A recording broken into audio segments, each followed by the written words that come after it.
Away from the presidency, a startling revelation from the control of budget, Dr. Margaret Nyakang'o sheds light on ministries diverting funds meant for service delivery towards excessive foreign and local travel expenses.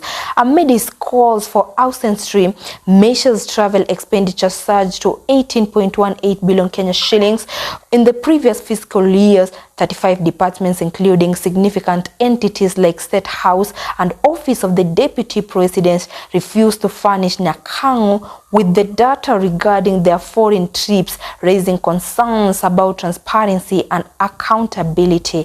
Take a listen. The report, dubbed National Implementation Report, has seen control of budget lament over failure by key ministry and department to comply with the law which requires them to submit comprehensive travel data. The controller of budget, Margaret Nyakang'o, laments that she requested MDS to submit information on foreign travel to enable review and analysis of compliance with government directives on foreign travel, but some did not submit. 35 ministries, departments, and agencies did not submit their foreign travel data as required by Office of the Control of Budget. Circular with those that submitted data, several discrepancies were noted, indicating inconsistencies and potential inaccuracies.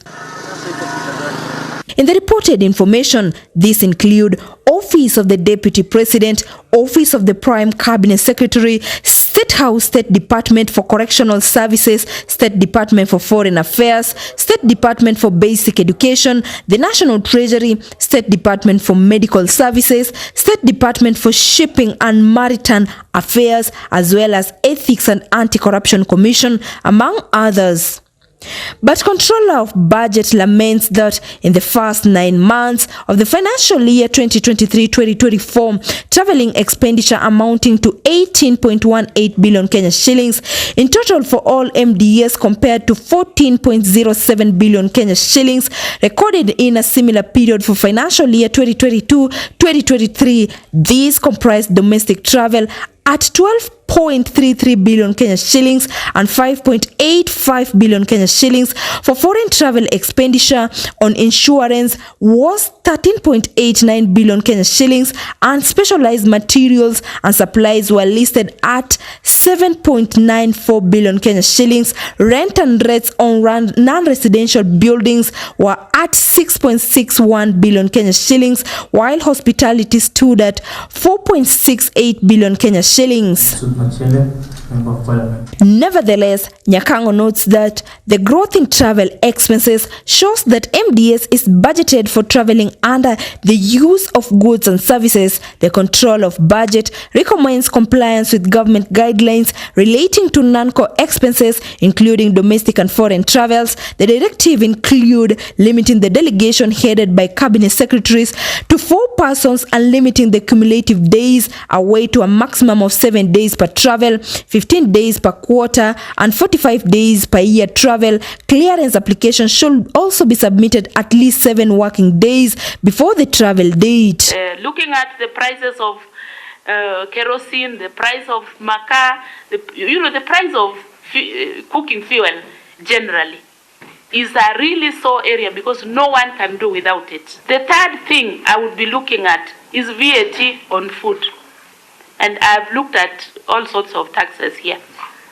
VAT on food.